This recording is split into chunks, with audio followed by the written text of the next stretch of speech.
E o nosso assunto agora são as eleições 2012. Você sabe que o CBN São Paulo está fazendo uma série de entrevistas com os pré-candidatos à Prefeitura de São Paulo. Quem se apresentou até aqui disposto a assumir a cidade de São Paulo com todos os seus problemas. E hoje é mais o dia de ouvir um pré-candidato. E a gente está aqui já no estúdio de TV da CBN, você pode acessar pelo cbn.com.br. Bom, ele é paulistano, tem 49 anos, mora no bairro do Paraíso, na zona sul de São Paulo, é formado em Direito, com mestrado em Economia e doutorado em Filosofia na USP, onde também atua como professor. Na área política, foi ministro da Educação entre 2005 e 2012, atuou na Secretaria de Finanças na Prefeitura de São Paulo, na gestão Marta Suplicy entre 2001 e 2003. E foi escolhido, dizem pelo presidente Luiz Inácio Lula da Silva na época, hoje ex-presidente, para ser o pré-candidato à Prefeitura de São Paulo. Nas pesquisas de intenção de voto, está na 6ª colocação, com 3% das intenções.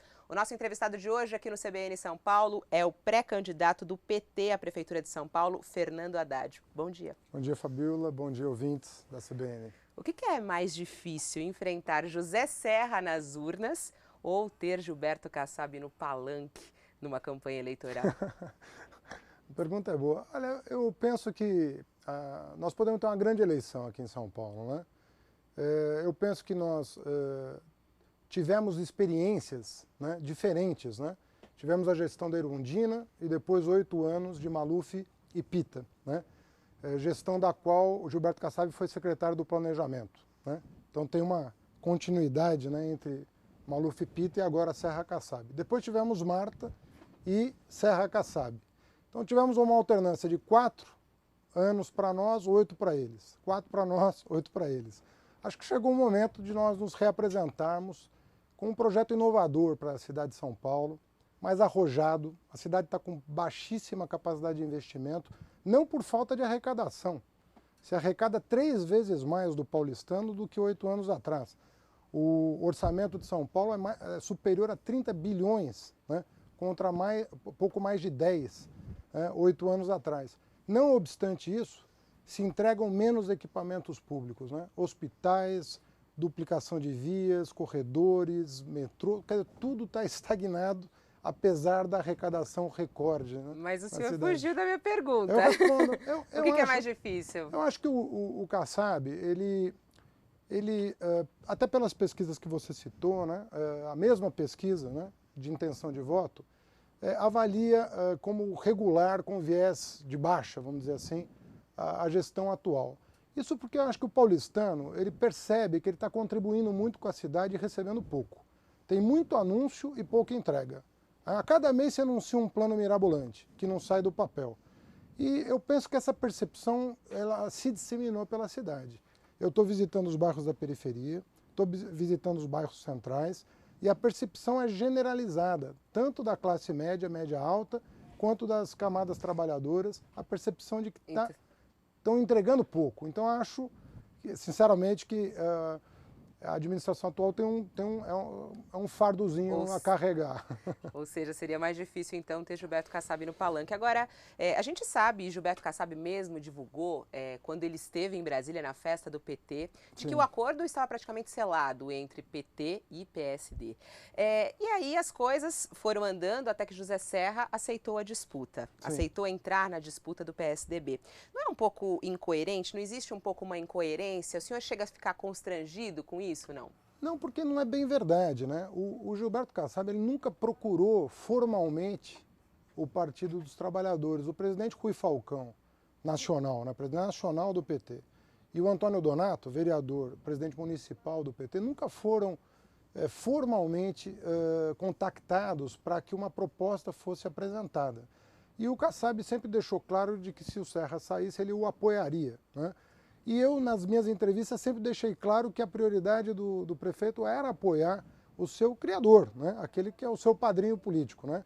E que, de certa maneira, responde por 8 anos de administração. Então, eu nunca me iludi a respeito dessa circunstância e sempre deixei claro que, tendo ou não apoio, né, de outros partidos, o meu discurso seria pela mudança.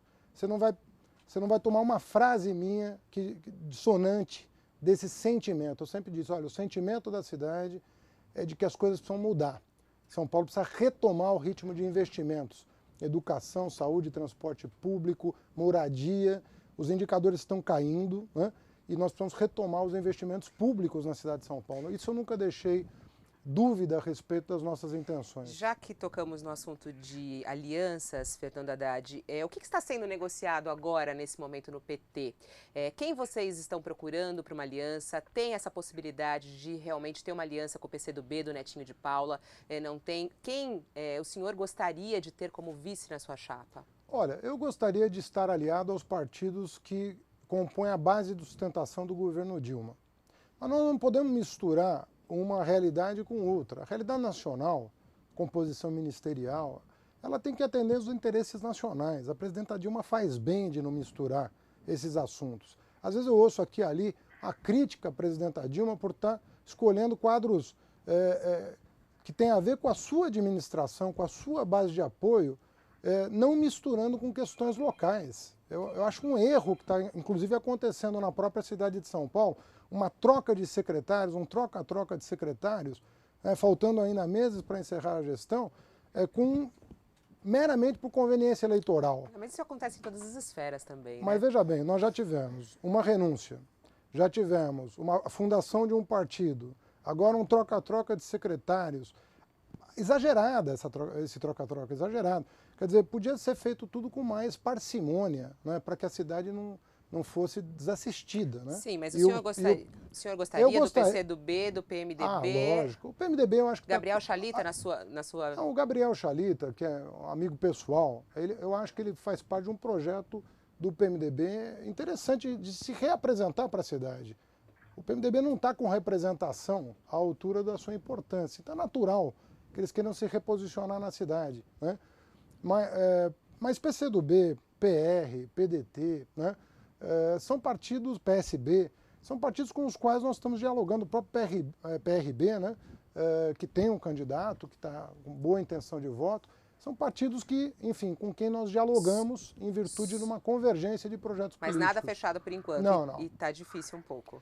Olha, é papel nosso fazer o esforço pela aliança, né? Mas também nós temos que relativizar. Eu vou tomar um exemplo.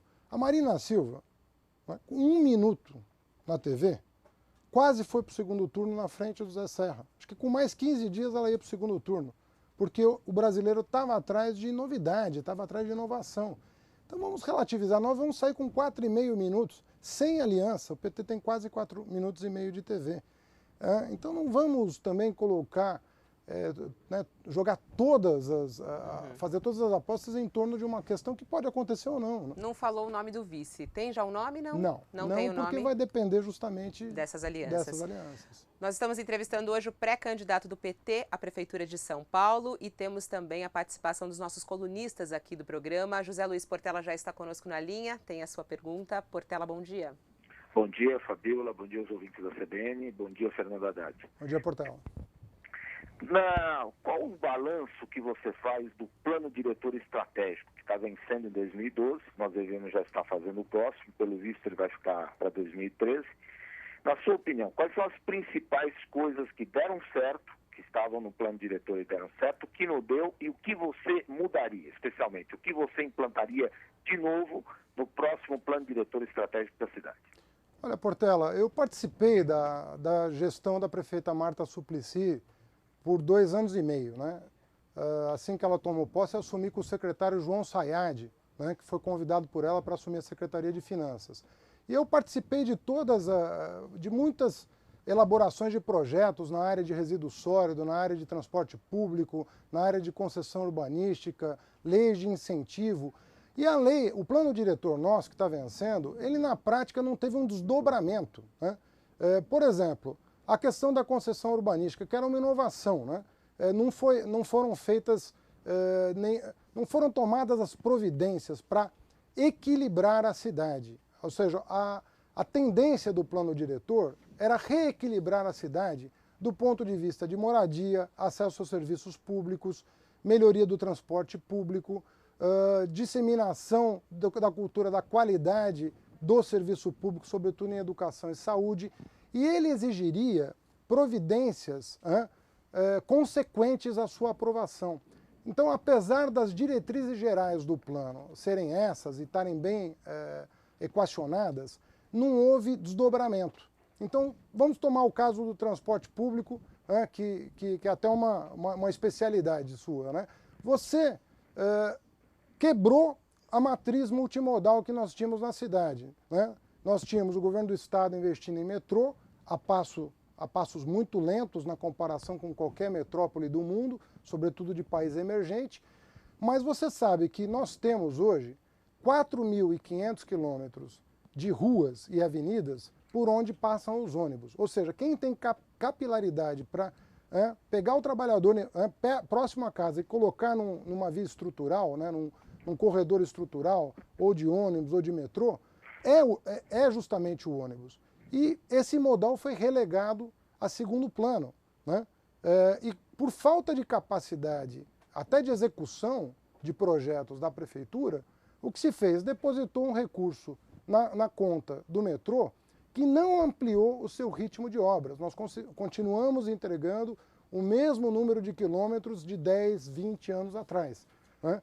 Então, a questão do transporte, por exemplo, você não teve nenhum desdobramento daquilo que estava alinhavado no plano diretor. Mas isso vale para moradia, sobretudo moradia popular. Você tem pessoas sendo removidas, com razão aí, de área de risco e de área de manancial. Mas essa atitude devia ser acompanhada da produção de moradias populares. E nós temos o mais baixo indicador de construção de moradia popular da história de São Paulo. Então, a população de rua aumenta, o número de pessoas que acabam migrando de um bairro para o outro aumenta, sem que elas tenham nenhuma assistência do ponto de vista do seu... O senhor tem falado também... Olha, Fabíola. Pode falar, Portela. Não, só quero fazer um comentário ao Fernando Haddad, que acho que ele está absolutamente enganado, né? Em relação à última gestão, houve um aumento brutal na entrega de metrô, tanto do metrô que foi entregue, como que está ficando, que ficou em obras e será entregue agora na próxima gestão.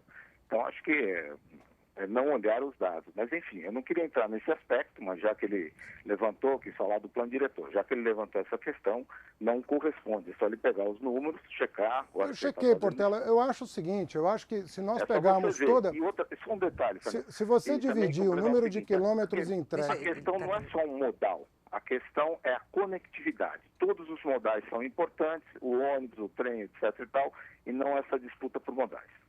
Não, é exatamente essa disputa de modais que nós estamos querendo superar.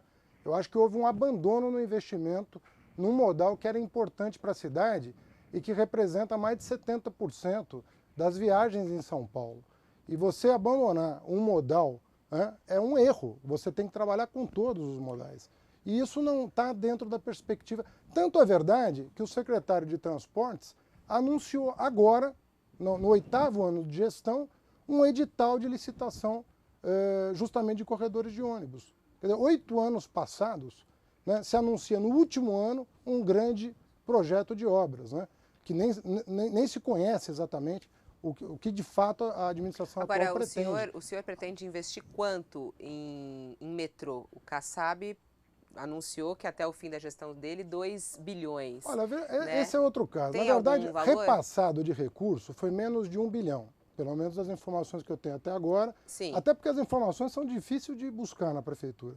Mas menos de 1 bilhão. O plano de metas está lá, esse valor. E execução, eu acho que nem metade, um pouco mais da metade disso foi executado. Mas né? No seu projeto... Agora, se você pegar o número de quilômetros dos últimos 20 anos da atual administração, a administração atual tem 18 anos, pegar o número de quilômetros e dividir pelo número de anos, é óbvio que tem picos de entrega, porque uma hora a linha fica pronta. Sim, mas né? dentro do seu projeto de transporte, eu acho que nós temos que investir no metrô, mas mediante um plano de metas de expansão. Acho que devia ficar claro o que a prefeitura de fato está contratando. Se ela que linha ela está contratando, que extensão ela está contratando, para ficar claro para a população que o dinheiro do contribuinte, né, dos cofres municipais, vai resultar numa extensão, numa nova linha. Aí se dá transparência aos dados, sobretudo do ponto de vista de custos.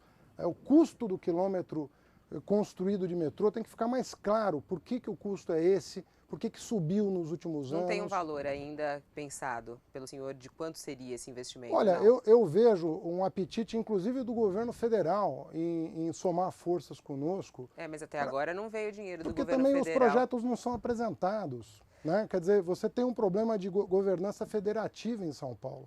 Os programas federais nem sempre chegam a São Paulo, não por falta de vontade do governo federal, mas por uma certa blindagem de evitar. Veja só, a conexão do Bolsa Família com renda cidadã, nós levamos 9 anos para fazer, porque não se queria fazer durante a gestão do presidente Lula.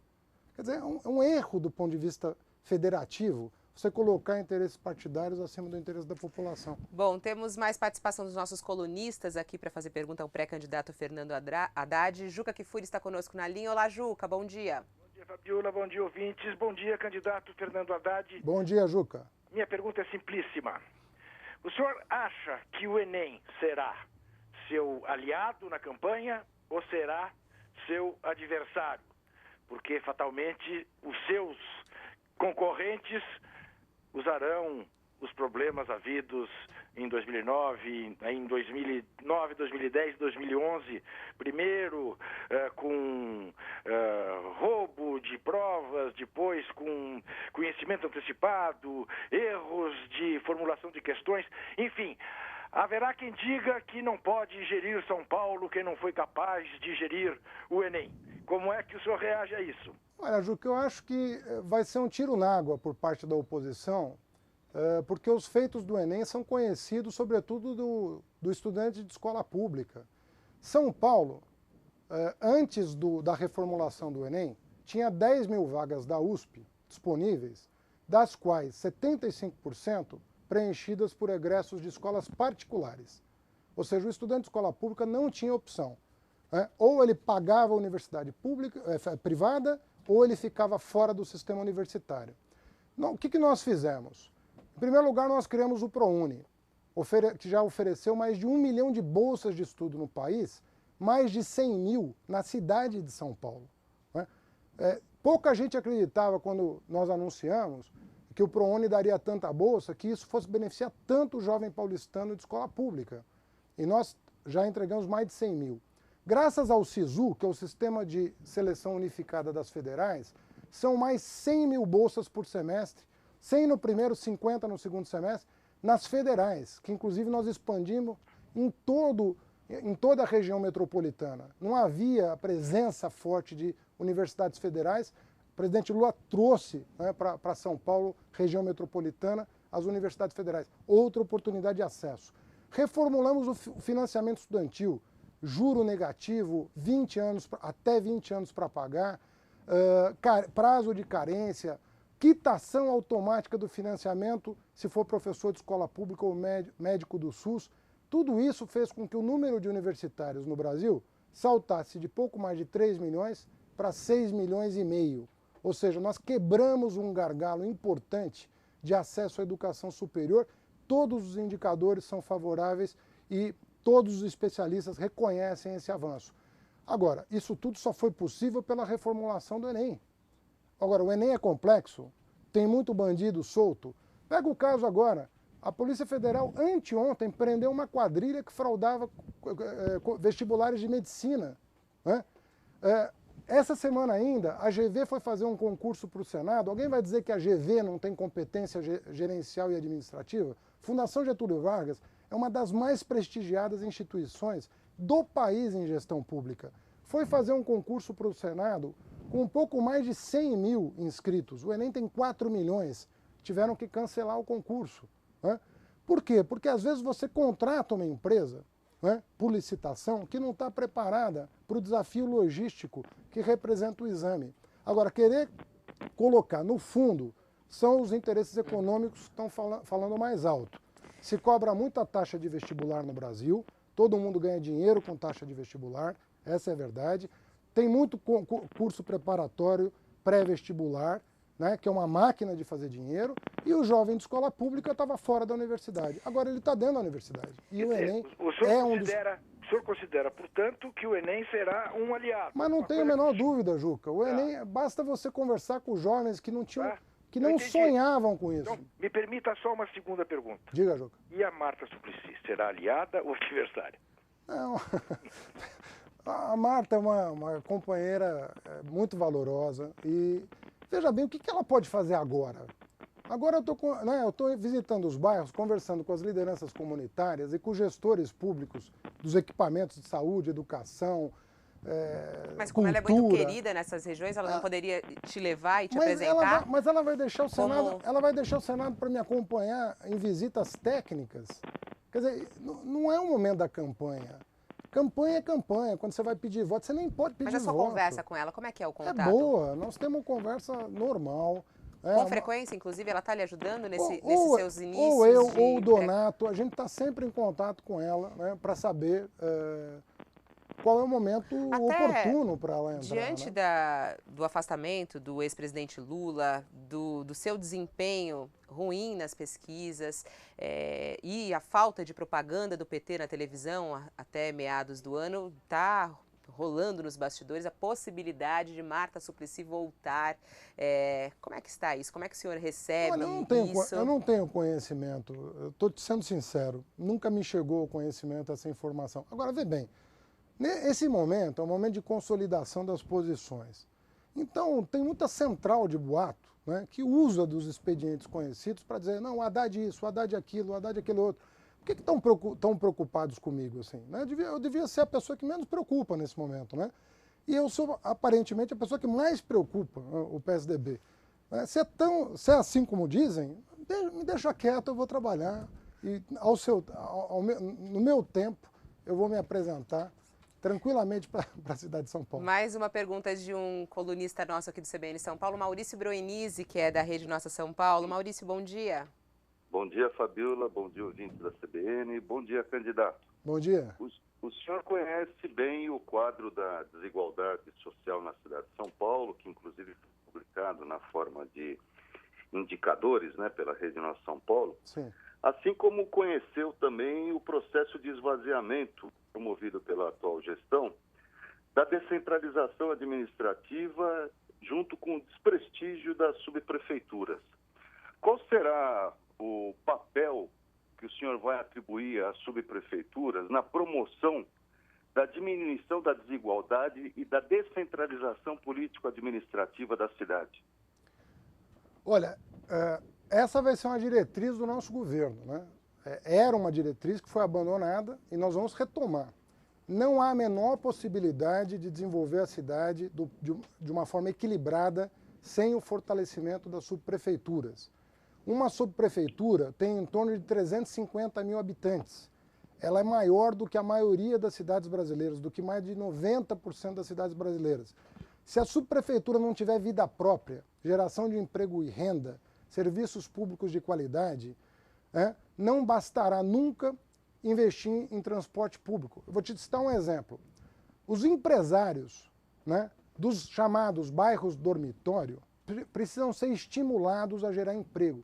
Eles precisam ter benefício fiscal para continuar gerando emprego nas suas regiões, porque isso desonera o investimento, né, de trazer pessoas para o centro da cidade, com os custos conhecidos, uma tarifa elevada, tarifa de R$3 é uma das mais elevadas do país. Isso para o trabalhador de baixa renda da periferia é um fardo muito grande. Se você leva o desenvolvimento para as demais áreas da cidade, você reequilibra a cidade. Isso vale para emprego, isso vale para empreendimentos, isso vale para serviço público e para isso você precisa ter um poder político local forte. Não basta uma pessoa ser nomeada para o cargo de subprefeito se ela não manter uma interação com a comunidade e com as lideranças empresariais e comunitárias da região. O que se vê hoje é falta de interlocução, a não instalação do Conselho de Representantes, esvaziamento político da subprefeitura, falta de diálogo com as comunidades, né? Arbitrariedade na tomada de decisão. Isso tudo precisa ser revertido em proveito, né, das camadas mais frágeis da população paulistana. O senhor anunciou ontem que vai acabar com a taxa de inspeção veicular. De onde vai sair esse dinheiro? Do IPVA. Do IPVA, mas o IPVA do governo do estado, né? Que não, 50% é nosso. E aí desse dinheiro? 50%, o IPVA de São Paulo é a alíquota mais alta do país. o paulista, né, paga 4% de IPVA, metade disso vem para a cidade de São Paulo. A arrecadação da cidade de São Paulo aumentou 120% em 8 anos. Né, em 7 anos, na verdade, até o ano passado. Em 8 será um pouco mais, 120%. Agora, veja só, a pessoa licencia na região metropolitana de São Paulo, não paga a taxa. Né? 27% que não licenciam residentes em São Paulo não pagam a taxa. Estão sem licenciamento, com multas de trânsito e, por falta de fiscalização, não pagam a taxa. O que é importante do ponto de vista ambiental? Fiscalização. Fiscalização. Não é cobrança de taxa que vai... Então vai ser desses 50% do IPVA que vem para a prefeitura que vai sair daí? São quase 2 bilhões de reais que estão vindo para os cofres municipais contra menos de 1 bilhão 7 anos atrás. Não há a menor necessidade. E isso é uma garantia sua mesmo, o senhor vai acabar com a taxa. Eu estou assumindo aqui. Vamos fazer um jogo rápido para até que o eleitor conheça um pouco mais sobre o seu pensamento em relação a coisas da cidade e da vida em geral. O senhor responde sim ou não, ok? Tá. Pedágio urbano. Não. Ampliação do rodízio municipal. Não. Transporte público ser comandado por uma autoridade metropolitana de transporte. Esse é o caminho. Temos que construir. Sim, temos que construir esse caminho. Restrição de caminhões. Sim. Restrição de motos nas marginais. Aí, disciplinar a matéria. Tem que disciplinar o uso, né? E educar as pessoas para a cultura. Sim, né? então. Sim. A volta da taxa do lixo. Olha, ressuscitar tributo em São Paulo nunca. O fim das OSs. Não. Não. PPPs na prefeitura. Sim. Terceirização na saúde. Na minha administração, equipamento... Sim ou não? Não. Não. Dinheiro público para os estádios. Para os estádios. Olha, o que está contratado, sim. Sim ou não? O que está contratado, sim. Aborto? Não. Não. Legalização da maconha? Não. Não. O bico oficial da polícia para segurança em São Paulo? Eu daria novas formulações para a utilização dessa operação delegada. Uma qualidade não sua? Não só repressão, mas sobretudo cuidado. Sim ou não? Sim. Uma qualidade e um defeito? Olha, eu procuro me dedicar às coisas que eu me proponho. Né? Eu sou uma pessoa obstinada pelo aquilo que eu me proponho. Eu quero ser prefeito de São Paulo para governar bem a cidade. Né? E o defeito? Olha, são tantos que eu vou deixar o eleitor descobrir. Muito obrigada, Fernando Haddad, por estar aqui conosco hoje na CBN. E essa foi mais uma entrevista com um pré-candidato que ficará disponível no nosso site. Na próxima terça-feira temos mais um pré-candidato à Prefeitura de São Paulo. Vamos agora ao Repórter CBN, voltamos em instantes com mais CBN São Paulo. Está formada a